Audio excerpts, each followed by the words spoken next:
constructive because it is true that in the beginning, it felt like we were out here on our own. And we met at the campaign countless people who just were not connected or just felt like they could not be brave because no one was going to come to their rescue or to their defense. So with that, I'm going to turn to you, Dr. Libby. Can you tell us your story? Yes, thank you. And can we give it up for these two doing amazing work.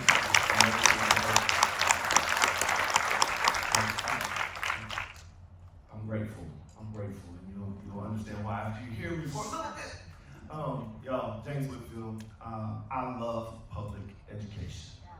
Public education saved my life, and I feel it's important to paint a little bit of context. I didn't see my first African American educator until I was in 7th grade. It was Coach Kevin Carmona, and at that time I had a little afro. He had a little afro. He looked like me, and there weren't many people that looked like me. And I remember seeing him as I walked up to those gym doors, and he stuck his hand out and shook my hand, and he said, "Boy, get some grip on that, quit shaking my hand like you limp fish." And he saw me, and I looked back at him, and that feeling, I knew in the 7th grade I wanted to be a coach. I knew at that moment, I probably couldn't have told you that then, but I knew I wanted to be part of something that made kids feel that way. So that he made such a huge impact in my life. Life was chaotic. And so I do that. I go through high school, I play basketball, I go to college, play basketball at the Metroplex, DFW Metroplex, and I get my dream job. I am a teacher and coach, and I think that's what I'm going to do. 7 years I did that, y'all. I love it. You could have never told me I'd ever do this thing called administration. Didn't want any part of it, leaving me alone, giving me my gym, giving me my classroom, and just let me be. And then by the time I was done, right at the end of my 7 years, I had finished my master's, and a middle school came calling. So I took that journey into administration in middle school. So high school teacher to middle school. Who are middle school folks out there? I was crazy. It was crazy good. I loved it. I had a great time, and all my colleagues had told me, "You're crazy for going to do administration, but you're super crazy for going to middle school." But I was like, "Why is that? Like, James, why are you going to the dark side?" I said, "Well, it doesn't have to be the dark side. This can be something that I know it can look different." So that's been my mission as a school administrator. So I won't bore you with the entire journey of where I got, but in 2018, I had already been a middle school principal in another district. I had done a leadership strategist role, working with schools all over the country, building climate and culture in their schools. But I was looking to get back in, and in 2018, I found myself in a suburb in the DFW Metroplex, coming back in as an assistant principal at a high school. It was Colleyville Heritage High School in the DFW Metroplex. At the end of that year, that spring, I got a promotion. Across the street, Heritage Middle School as the principal. So I'm going back to be a middle school principal, y'all. Spring of that year, 2019 or 2020, 2019-2020 school year, I'm at Heritage Middle School. Spring of 2020, I get promoted again. I'm going back over across the street to Colleyville Heritage High School. So in this district, in a matter of 3 years, I've been promoted twice, and here I am taking on a high school principalship. I've taught high school. I've not been a high school principal. And any of y'all were teaching in 2020? God bless you. Ooh, yeah, bless all of you, right? There was so much going on in our world, in our communities. And so as I got that promotion, it was right after George Floyd had been murdered in the streets of Minneapolis. I sent out a letter to our community saying how I know this is a tough time.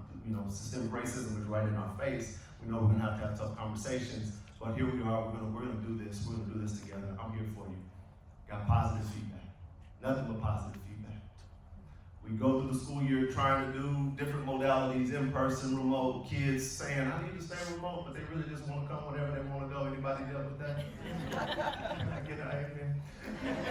So we're trying to track kids. We're trying to keep them. We've got so much. And at the high school level, let me just tell you, the teachers didn't have smart boards in their classrooms when we left the pandemic. Not in the district I was in. So they had to learn all this smart board technology. There was so much stuff going on. So we had a couple of goals. It was just to take care of our people and make sure that they were using the tools that they had equitably. We were trying to provide an equitable education for kids that were remote and in person. So that's what I'm worried about. Oh, but in the background, there's all this talk about things I was doing. So let's talk about some of the things I was doing. Well, I already sent out this letter about George Floyd. We started a diversity advisory council. Student-led, they were responsible for things like Martin Luther King Day of Service, day on, not day off, right? They were responsible for the various heritage months. Students led these things, and it was important. We had gone from, you rewind a decade prior, this school was about 90% Caucasian. At this time, it's almost majority minority. So it had transitioned over time. Another reason we're facing some of the backlashes we're facing. So we wanted to celebrate the diverse community that we have. Our 54 home languages spoken. Let's celebrate that. I and my colleagues gave a presentation on diverse differences to staff members. They can sign up for professional learning. Anybody have to go to professional learning? Yeah. So they can choose to sign up for get this, y'all, this is called Rocky World, a professional learning on celebrating diverse differences and how do we, celebrate each other and each other's stories when we come into these spaces every day, and how do we use that to help our kids in our schools. The Facebook groups start up. And in those Facebook groups, they are saying things like, I am the CRT lieutenant.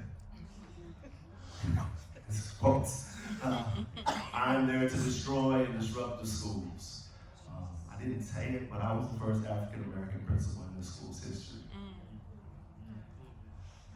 They were saying things like, why are you trying to indoctrinate our kids with LGBTQ+? There's these books in these rooms. So it was everything under the umbrella, everything under the sun. They were saying it in these Facebook groups. People would say, James, this is what they're saying. Send me screenshots. Y'all remember what I told you, everything that was going on?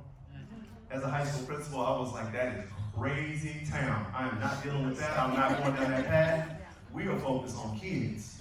We are focused on taking care of our adults that are going through, yes, our kids are going through a lot, but remember, as the educators in the space, they're going through a lot too. I don't have time to fool with this.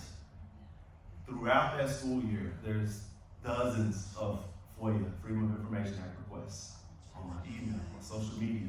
Anything diversity, equity, inclusion, George Floyd, CRT. Go down the alphabet. They're requesting my emails. You know what they found? Just the things that I named here earlier, right? But they were dead set on fighting against who I was for kids with that. So you fast forward, we get through the year, everything comes to a head July 26th of 2021. All that year there have been contentious school board elections, and at a board meeting on July 26, 2021, you have a failed school board candidate that gets up and for the first time, somebody publicly states everything that they were saying in these Facebook groups. And I sat there at home watching that school board meeting, and I watched this man whom I don't know, who doesn't know me, say these things against me. And if you watch this school board meeting, you can go back and watch it. At the end of his tirade, calling for my termination, there is a massive, yeah, fire him from the crowd. I knew it was real then. And at that point, I made it my mission. I can no longer be silent. I can stand up, but I can still support what I need to be doing in schools. And so that led to a big, long, drawn out thing that I cannot talk about publicly. But I think it's important to state that you can fight, right? And you have to fight. You have to stand up to these things. You can't just let them say whatever they want to say and do whatever they want to do to you, because at the end of the day, our students are counting on us. And that was one of the things I was most proud of. There was not a single parent of mine. A lot of times we talk about this, parent rights, and they go, oh, the parents were upset. And if you look at articles with my story in it, you'll see people say, well, the community, the parents, it wasn't any of my parents, not a single one. My parents did show up to school board meetings and say, we want a principal. Students, this is what made me the most proud. My students, they showed up. They walked out of school. High school students, now, I know you're saying, well, high school students probably won't walk out of school anyway, right? There's context, right? The high school students that led this protest, these are students, you've got them in your schools. They're taking 7 AP classes. We know what weight, I get chills talking about them because we know what weight they have on their shoulders. They don't have time for anything. And here they led this for me. They were leading protests in school board meetings. They started a petition with a local community member that garnered thousands of signatures.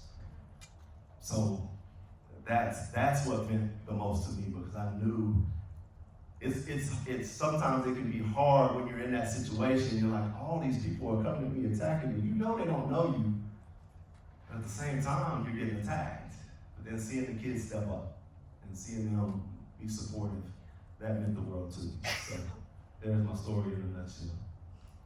Give him a hand.